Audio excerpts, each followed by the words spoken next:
Jolly Roger light green standard Toy the tractor kiddie ride. Yeah.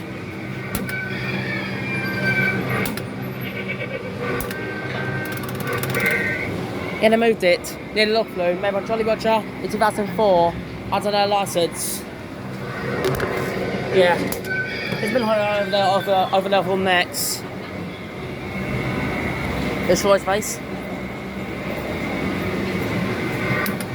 Yeah, they moved it near the log flume.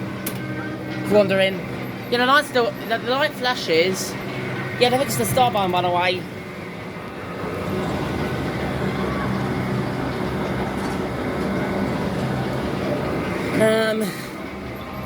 AWS is down there.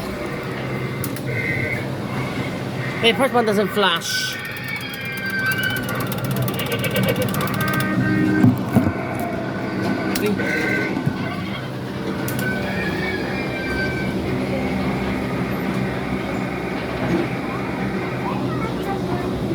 That was Jolly Roger light green trying to track to stand the kiddie ride.